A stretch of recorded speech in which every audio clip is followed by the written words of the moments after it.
Hi everyone. I'm just letting you know about a webinar that I'm going to be running on Thursday this week, where I'm going to be talking about Power BI and why it's one of my favorite tools to use as an evaluator. I'm going to be talking about my journey with Power BI and how I came to start using it as a data visualization and data analysis tool. I've been working with it now for 3 years, as long as it's been out. I'm also going to talk to you about some of the tips and tricks of using Power BI and why I chose Power BI over Tableau and Yellowfin and some of the other dashboard data visualization tools out there.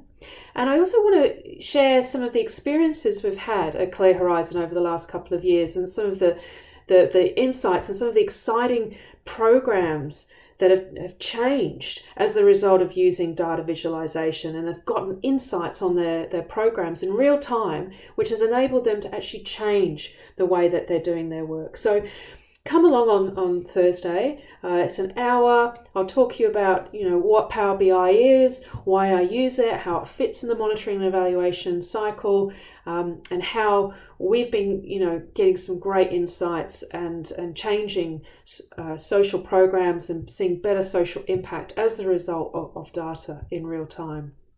So I think it's 12 o'clock on Thursday. Cheers.